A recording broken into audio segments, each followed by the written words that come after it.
నమో వెంకటేశాయ. Hi అండి, అందరికీ జై Sriram. Welcome to Hindu temples information. నా పేరు శ్రీకాంత్. తిరుమల తిరుపతి లేటెస్ట్ అప్డేట్స్కి స్వాగతం. ఈ వీడియోలో తిరుమల వెళ్ళి స్వామివారిని దర్శనం చేసుకోవాలనుకున్న శ్రీవారి భక్తులు ఏ దర్శన టికెట్ బుక్ చేసుకున్న భక్తులకు మళ్ళీ అదే దర్శన టికెట్ బుక్ చేసుకొని స్వామివారిని దర్శనం చేసుకోవడానికి ఎన్ని రోజుల టైం గ్యాప్ అనేది వర్తిస్తుంది అనేది ఈ వీడియోలో వివరించే ప్రయత్నం చేస్తున్నాను. అనగా 300 రూపాయల ప్రత్యేక ప్రవేశ దర్శన టికెట్ బుక్ చేసుకుంటారు కానీ భక్తులు, ఆ దర్శన టికెట్ బుక్ చేసుకున్న భక్తులు మళ్ళీ అదే దర్శన టికెట్ బుక్ చేసుకొని స్వామివారిని దర్శనం చేసుకోవాలి అంటే ఎన్ని రోజుల టైం గ్యాప్ అనేది ఉండాలి. అదేవిధంగా నేరుగా తిరుమల వెళ్ళి కొండ కింద తిరుపతిలో ఇచ్చే ఎస్ఎస్డి సర్వదర్శన టోకెన్ తీసుకొని స్వామివారిని దర్శనం చేసుకుంటారు కదండి. ఆ దర్శన టికెట్ బుక్ చేసుకొని స్వామివారిని దర్శనం చేసుకోవాలంటే మళ్ళీ అదే దర్శన టికెట్ తీసుకోవడానికి ఎన్ని రోజుల టైం గ్యాప్ అనేది ఉండాలి. మరియు మిగతా అర్జిత సేవలు అనగా మొదటి గడప దర్శన టికెట్స్, సుప్రభాతం, అర్చన, తోమాల సేవ మరియు అష్టల పాద పద్మనాభ సేవ లక్కీ డిప్లో ఎవరైతే సెలెక్ట్ అవుతారో మళ్ళీ వాళ్ళ లక్కీ డిప్లో వేసుకోవడానికి ఎన్ని రోజుల టైం గ్యాప్ అనేది ఉండాలి. అదేవిధంగా మిగతా అర్జిత సేవలు అనగా శ్రీవారి కళ్యాణోత్సవం, ఉంజల సేవ, అర్జిత బ్రహ్మోత్సవం, సహస్ర దీపాలంకరణ సేవ టికెట్స్ను ఒకసారి బుక్ చేసుకున్నాక మళ్ళీ వాళ్ళు బుక్ చేసుకోవడానికి ఎన్ని రోజుల టైం గ్యాప్ ఉండాలి. ఈ విధంగా మిగతా దర్శన టికెట్స్, అర్జిత సేవా టికెట్స్కు ఎన్ని రోజుల టైం గ్యాప్ అనేది ఉండాలనేది ఈ వీడియోలో వివరించే ప్రయత్నం చేస్తున్నాను. అదేవిధంగా ఎవరైతే రూమ్ బుక్ చేసుకుంటారో కొండ కింద తిరుపతిలో కానీ కొండపైన తిరుమలలో కానీ మళ్ళీ వాళ్ళు రూమ్ బుక్ చేసుకోవడానికి కూడా ఎన్ని రోజుల టైం గ్యాప్ అనేది ఉండాలి. అదే పర్సన్కి రూమ్ ఇస్తారు, ఎన్ని రోజుల టైం గ్యాప్ ఉంటేనే రూమ్ ఇస్తారు లేదా ఫ్రీ లాకర్స్ ఇస్తారో కూడా ఈ వీడియోలో వివరించే ప్రయత్నం చేస్తున్నాను. కాబట్టి ఎవరైతే వీడియో చూస్తున్నారో వారు చివరిదాకా చూసి లైక్ చేసి షేర్ చేయండి.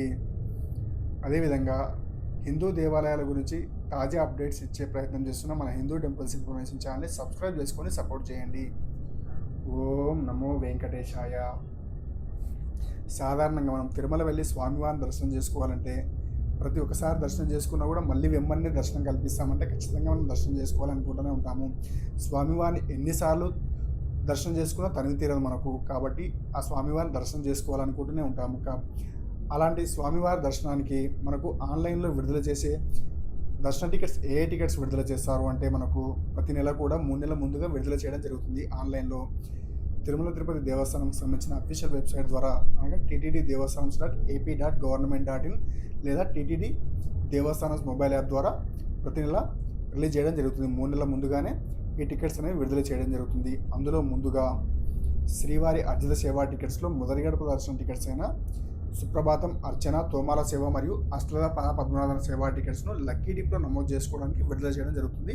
ఈ టికెట్స్ అనేది ప్రతి నెల కూడా 18వ తేదీ నుండి 20వ తేదీ మధ్యలో విడుదల చేయడం జరుగుతుంది. ఈ 2 రోజుల పాటు లక్కీ డిప్లో నమోదు చేసుకోవడానికి అవకాశం ఉంటుంది. ఎవరైతే సెలెక్ట్ అయ్యారో వారికి 20వ తేదీన మధ్యాహ్నం 12 గంటల నుంచి సెలెక్ట్ అయిన వారికి మెసేజ్ రావడం జరుగుతుంది. ఈ విధంగా సెలెక్ట్ అయిన వారికి మళ్ళీ లక్కీ డిప్ నమోదు చేసుకోవాలంటే ఏదైనా సరే సుప్రభాతం, అర్చన, తోమాల సేవ, అష్టల పద్మనాభ సేవ మళ్ళీ లక్కీ డిప్లో నమోదు చేసుకోవాలంటే టైం గ్యాప్ అనేది 180 రోజులు ఉండాల్సి ఉంటుంది. అనగా 6 నెలల టైం గ్యాప్ ఉండాలి. ఒకసారి సెలెక్ట్ అయిన వారు మళ్ళీ లక్కీ డిప్లో పాల్గొనాలంటే, ఈ అర్జిత సేవలో పాల్గొనాలంటే 6 నెలల టైం గ్యాప్ వర్తిస్తుంది. మళ్ళీ 6 నెలల వరకు వారు సెలెక్ట్ అయిన వారు మళ్ళీ లక్కీ డిప్లో వేసుకోవడానికి అవకాశం ఉండదు. ఒకవేళ మీరు సుప్రభాతం సెలెక్ట్ అయినా కూడా మిగతా సేవలు అర్చన, తోమాల సేవ, అష్టల పద్మనాభ సేవ ఏ సేవా టికెట్ కూడా మళ్ళీ లక్కీ డిప్లో నమోదు చేసుకోవడానికి అవకాశం ఉండదు. అదేవిధంగా మీరు నేరుగా తిరుమల వెళ్ళినప్పుడు ఆఫ్లైన్లో లక్కీ డిప్ అర్జిత సేవ లక్కీ డిప్లు ఉంటాయి కదండి, అందులో కూడా వేసుకోవడానికి అవకాశం ఉండదు. మనకు 2025 డిసెంబర్ వరకు కూడా ఒకవేళ ఆన్లైన్లో వేసుకున్న వారికి సపరేట్గా, ఆఫ్లైన్లో వేసుకున్న వారికి సపరేట్గా ఈ రూల్స్ అనేవి ఉన్నాయి. కానీ ఇప్పుడు ఈ 2026 జనవరి నుంచి ఈ రూల్స్ చేంజ్ చేయడం జరిగింది. మనకు ఆన్లైన్లో వేసుకున్నా కూడా ఆఫ్లైన్లో ఇది వర్తిస్తుంది, ఆఫ్లైన్లో సెలెక్ట్ అయిన వారికి కూడా ఆన్లైన్లోకి ఇది వర్తిస్తుంది. కాబట్టి ఈ విషయాన్ని దృష్టిలో ఉంచుకోవాల్సిందిగా కోరుచున్నాను. ఇక మిగతా అర్జిత సేవలుగా శ్రీవారి కళ్యాణోత్సవం, ఉంజల సేవ, అర్జిత బ్రహ్మోత్సవం మరియు సహస్ర దీపాలంకరణ సేవా టికెట్ బుక్ చేసుకున్న భక్తులకు కూడా 180 రోజుల టైం గ్యాప్ అనేది వర్తిస్తుంది. ఇందులో మనకు ఈ అర్జిత సేవలకు ఆ అర్జిత సేవలకు సంబంధం ఉండదు కాబట్టి వాటికి సపరేటు, వీటికి సపరేటు. ఇందులో మీరు శ్రీవారి కళ్యాణోత్సవం బుక్ చేసుకున్నారనుకోండి మళ్ళీ 6 నెలల వరకు శ్రీవారి కళ్యాణోత్సవం బుక్ చేసుకోవడానికి అవకాశం ఉండదు. అదేవిధంగా మీరు ఏదైతే మొబైల్ నెంబర్ మరియు మెయిల్ ఐడి ఇస్తారో శ్రీవారి కళ్యాణోత్సవం లేదా ఉంజల సేవ ఈ సేవలు బుక్ చేసుకునేటప్పుడు మళ్ళీ అదే మొబైల్ నెంబర్ లేదా మెయిల్ ఐడి ద్వారా కూడా వేరే ఇంకెవరికైనా ఈ సేవా టికెట్స్ మీ మొబైల్ నెంబర్, మెయిల్ ఐడి ద్వారా బుక్ చేయాలన్నా కూడా మీకు ఈ 180 రోజుల గ్యాప్ అనేది వర్తిస్తుంది. కాబట్టి ఈ విషయాన్ని కూడా దృష్టిలో ఉంచుకోవాల్సిందిగా కోరుచున్నాను. ఇందులో మీరు శ్రీవారి కళ్యాణోత్సవం బుక్ చేసుకున్నామండి, మళ్ళీ ఉంజల సేవ బుక్ చేసుకుంటామంటే కూడా ఆ సేవ బుక్ చేసుకోవాలన్నా కూడా మీకు 180 రోజుల గ్యాప్ అనేది ఖచ్చితంగా ఉండాలి. మీకు సంబంధించిన ఎలాంటి దర్శన టికెట్ బుక్ చేసుకునేటప్పుడైనా సరే మీకు సంబంధించిన ఆధార్ కార్డ్ నెంబర్ ఇస్తారు కాబట్టి ఆ ఆధార్ నెంబర్తో మళ్ళీ 180 రోజుల వరకు ఈ సేవా టికెట్లు బుక్ చేసుకోవడానికి అవకాశం ఉండదు. ఈ విషయాన్ని దృష్టిలో ఉంచుకోవాల్సిందిగా కోరుచున్నాను. ఇక మిగతా సేవలు అనగా శ్రీవారి అంగప్రదక్షిణ సేవ మళ్ళీ బుక్ చేసుకోవడానికి 90 రోజుల గ్యాప్ అనేది ఉండాలి. అనగా 3 నెలల గ్యాప్ అనేది ఉండాలి. ఒకసారి బుక్ చేసుకున్న భక్తులు మళ్ళీ బుక్ చేసుకోవాలంటే 90 రోజుల గ్యాప్ ఉండాలి. ఇక సీనియర్ సిటిజన్స్ మరియు ఫిజికల్ హ్యాండిక్యాప్డ్ పర్సన్స్ కోటా, వీరికి సంబంధించిన కోటా కూడా మళ్ళీ బుక్ చేసుకోవాలంటే వీరికి కూడా 90 రోజుల గ్యాప్ అనేది వర్తిస్తుంది. ఒకసారి బుక్ చేసుకున్న భక్తులు మళ్ళీ బుక్ చేసుకోవాలంటే 90 రోజుల గ్యాప్ అనేది ఉండాలి. ₹300 ప్రత్యేక ప్రవేశ దర్శన టికెట్స్ ఆన్లైన్లో విడుదల చేస్తారు కదండి, ఆ టికెట్స్ బుక్ చేసుకోవాలంటే బుక్ చేసుకున్న డేట్ నుంచి 30 రోజుల గ్యాప్ అనేది ఉండాలి. ఫర్ ఎగ్జాంపుల్ ఆగస్టు 1వ తేదీ బుక్ చేసుకున్నారు అనుకోండి, మళ్ళీ ఆగస్టు 30వ తేదీ వరకు సేమ్ పర్సన్ బుక్ చేసుకోవడానికి అవకాశం ఉండదు. అదేవిధంగా మొబైల్ నెంబర్, మెయిల్ ఐడి ద్వారా కూడా వేరే మీ ఫ్రెండ్స్కి బుక్ చేయాలన్నా కూడా ఈ అవకాశం ఉండదు. కాబట్టి ఆ విధంగా బుక్ చేసేది ఉంటే వేరే మొబైల్ నెంబర్ మరియు వేరే మెయిల్ ఐడి ఇచ్చి బుక్ చేయాల్సి ఉంటుంది. ఈ ₹300 దర్శన టికెట్స్ అనేది ఒక మొబైల్ నెంబర్ ద్వారా లాగిన్ 6 వరకు బుక్ చేసుకోవచ్చు. 6 కంటే ఎక్కువగా ఉంటే మరో మొబైల్ నెంబర్పై లాగిన్ బుక్ చేసుకోవాల్సి ఉంటుంది. ఇక మనం ఎలాంటి దర్శన టికెట్ లేకుండా నేరుగా తిరుపతి వెళ్ళి కొండ కింద శ్రీనివాసం, విష్ణునివాసం మరియు భూదేవి కాంప్లెక్స్లో ఇచ్చే ఎస్ఎస్డి సర్వదర్శన టోకెన్ తీసుకున్న భక్తులు కూడా మళ్ళీ ఎస్ఎస్డి సర్వదర్శన టోకెన్ తీసుకొని స్వామివారిని దర్శనం చేసుకోవాలంటే కూడా వారికి కూడా 30 రోజుల టైం గ్యాప్ అనేది వర్తిస్తుంది. అనగా ఒకవేళ మీరు జూలై 1వ తేదీన ఎస్ఎస్డి టోకెన్ తీసుకున్నారనుకోండి, మళ్ళీ జూలై 30వ తేదీ వరకు మీకు మళ్ళీ ఎస్ఎస్డి సర్వదర్శన టోకెన్ తీసుకొని స్వామివారిని దర్శనం చేసుకోలేరు.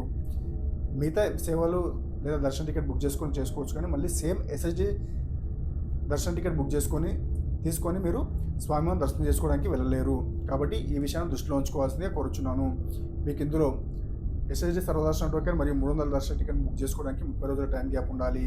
అదేవిధంగా సీనియర్ సిటిజన్స్ మరియు అంగప్రదక్షిణ సేవా టికెట్స్కు 90 రోజుల టైం గ్యాప్ ఉండాలి. ఇంకా అర్జిత సేవలకు 180 రోజుల టైం గ్యాప్ అనేది ఉండాలి.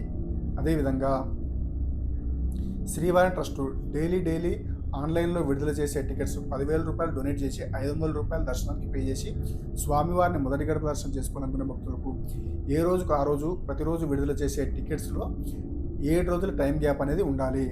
ఒకసారి బుక్ చేసుకున్న భక్తులు మళ్ళీ వారం వరకు బుక్ చేసుకోలేరు. దీనికి 7 రోజుల టైం గ్యాప్ ఉండాలి. అదే 3 నెలల ముందుగా విడుదల చేసే శ్రీవారి ట్రస్ట్ టికెట్స్ బుక్ చేసుకోవడానికి ఎలాంటి టైం గ్యాప్ అవసరం లేదు. మీరు ఆగస్టు 1వ తేదీకి బుక్ చేసుకున్నాక మళ్ళీ ఆగస్టు 2వ తేదీ కూడా బుక్ చేసుకోవచ్చు. అనగా ప్రస్తుతం ఆల్రెడీ సెప్టెంబర్ వరకు అయిపోయినాయి అనుకోండి. ఒకవేళ అక్టోబర్ నెలలో బుక్ చేసుకోవాలనుకున్నారనుకోండి, అక్టోబర్ 2వ తేదీ బుక్ చేసుకున్న భక్తులు మళ్ళీ అక్టోబర్ 3వ తేదీ కూడా శ్రీవారి ట్రస్ట్ ద్వారా బుక్ చేసుకోవచ్చు. ₹10,000 డొనేట్ చేసి ₹500 పే చేసి బుక్ చేసుకోవాల్సి ఉంటుంది. ఆగస్టు 2వ తేదీకి 10,000 డొనేట్ చేసి బుక్ చేసుకోవాలనుకోండి, మళ్ళీ ఆగస్టు 3వ తేదీకి మళ్ళీ ₹10,000 డొనేట్ చేసి ₹500 పే చేసి దర్శన టికెట్ బుక్ చేసుకోవాల్సి ఉంటుంది. ఈ శ్రీవారి ట్రస్ట్ ద్వారా అమౌంట్ డొనేట్ చేసి బుక్ చేసుకున్న భక్తులకు ఎలాంటి నిబంధనలు లేవు. వారు ఏ విధంగా ప్రతిరోజు కూడా బుక్ చేసుకోవచ్చు. ఇక అదేవిధంగా ఎలాంటి దర్శన టికెట్ లేదు, నేరుగా తిరుమల వెళ్ళి వైకుంఠం క్యూ కాంప్లెక్స్ 2 ద్వారా వెళ్ళి స్వామివారిని సర్వదర్శనం చేసుకోవాలనుకున్న భక్తులకు కూడా ఎలాంటి టైం గ్యాప్ అనేది అవసరం లేదు. మీరు ఈరోజు దర్శనం చేసుకున్నారనుకోండి సర్వదర్శనం ద్వారా వెళ్ళి, మళ్ళీ రేపు కూడా స్వామివారిని దర్శనం చేసుకోవచ్చు సర్వదర్శనం ద్వారా. వీరికి ఎలాంటి టైం గ్యాప్ అనేది అవసరం లేదు. ఇంకా అదేవిధంగా మనకు తిరుమల కొండపైన, తిరుమల కొండ కిందైనా రూమ్స్ తీసుకోవాలనుకోండి, ఏ పర్సన్ అయితే రూమ్ తీసుకుంటారో అదే పర్సన్ మళ్ళీ రూమ్ తీసుకోవాలంటే 30 రోజుల టైం గ్యాప్ అనేది ఉండాలి. మీ ఆధార్ నెంబర్, మొబైల్ నెంబర్ ద్వారా మీకు రూమ్ తీసుకుంటారు కదండి, మీరు మళ్ళీ రూమ్ తీసుకోవాలంటే కొండపైన 30 రోజుల టైం గ్యాప్ అనేది వర్తిస్తుంది. అదేవిధంగా ఫ్రీ లాకర్స్ తీసుకోవాలనుకున్నా కూడా మీకు 30 రోజుల టైం గ్యాప్ అనేది వర్తిస్తుంది. ఒకవేళ మీరు ఆగస్టు 1వ తేదీన తీసుకున్నారనుకోండి, మళ్ళీ ఆగస్టు 30వ తేదీ వరకు రూమ్ బుక్ చేసుకోలేరు మీ పేరు పైన.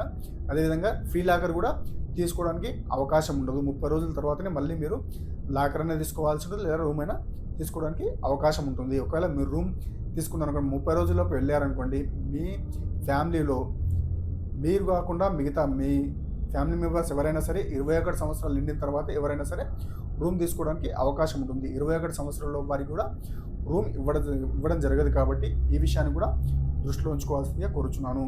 ఇక స్వామివారిని గరిష్టంగా ఎన్నిసార్లు దర్శనం చేసుకోవచ్చు ఒకసారి అంటే, మీరు 300 రూపాయల దర్శన టికెట్ పొంది ఒకసారి దర్శనం చేసుకోవచ్చు ఒక రోజులో.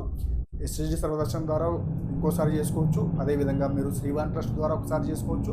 సుప్రభాతం లేదా అర్చన సెలెక్ట్ అయ్యారనుకోండి, ఆ దర్శనంతో ఒకసారి దర్శనం చేసుకోవచ్చు. లేదా శ్రీవారి కళ్యాణోత్సవం ఉంజల సేవ ఏ టికెట్ బుక్ చేసుకున్నారనుకోండి, ఆ దర్శన టికెట్తో ఒకసారి చేసుకోవచ్చు. అంగప్రదక్షిణ సేవా టికెట్ బుక్ చేసుకున్నారనుకోండి, ఆ సేవా టికెట్తో ఒకసారి దర్శనం చేసుకోవచ్చు. అదేవిధంగా సర్వదర్శనం ద్వారా వెళ్ళి ఒకసారి దర్శనం చేసుకోవచ్చు. ఈ విధంగా మొత్తం 7 సార్లు దర్శనం చేసుకోవడానికి అవకాశం ఉంటుంది. అదే మీరు సీనియర్ సిటిజన్స్ అయ్యి ఉన్నారనుకోండి, మీరు 8వ కూడా దర్శనం చేసుకోవడానికి అవకాశం ఉంది ఒక రోజులో.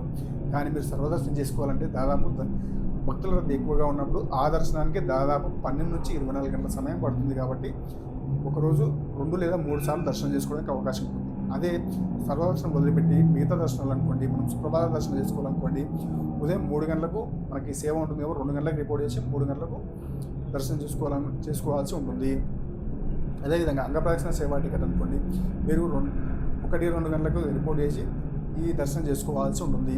కళ్యాణోత్సవం మధ్యాహ్నం 12 గంటలకు చేసుకోవాల్సి ఉంటుంది. అదే ఎస్ఎస్డి సర్వదర్శనం ఉదయం 11 గంటల తర్వాత మీకు ఏ టైం స్టార్ట్ వస్తే ఆ టైం స్టార్ట్ ప్రకారం చేసుకోవాల్సి ఉంటుంది. అదే 300 రూపాయల దర్శన టికెట్ అనుకోండి, మధ్యాహ్నం 12 గంటల తర్వాత మనకు టైం స్టార్ట్ ఇస్తారు కాబట్టి ఆ టైం స్టార్ట్ ప్రకారం దర్శనం చేసుకోవాల్సి ఉంటుంది. అంటే మనం సర్వదర్శనం వదిలిపెట్టేసి మిగతా అన్ని సేవలు కూడా రోజులో గరిష్టంగా 5 సార్లు దర్శనం చేసుకోవచ్చు. ఎందుకు అంటే మనకు అంగప్రదక్షిణ మరియు సుప్రభాత సేవ ఇవి 2 ఒకేసారి జరిగే అవకాశం ఉంటుంది. లోపల సుప్రభాతం జరుగుతున్నప్పుడే అంగప్రదక్షిణ వాళ్ళు చేసుకొని మళ్ళీ దర్శనం చేసుకోవాల్సి ఉంది. మన సుప్రభాతం తర్వాత దర్శనం చేసుకుంటారు కాబట్టి ఈ విషయాన్ని దృష్టిలో ఉంచుకోవాల్సిందిగా కోరుచున్నాను. ఈ ఇన్ఫర్మేషన్ కనుక మీకు నచ్చితే ఈ వీడియోని లైక్ చేసి మీ ఫ్రెండ్స్తో షేర్ చేయండి. అదేవిధంగా మన హిందూ టెంపుల్స్ ఇన్ఫర్మేషన్ ఛానల్ని సబ్స్క్రైబ్ చేసుకొని సపోర్ట్ చేయండి.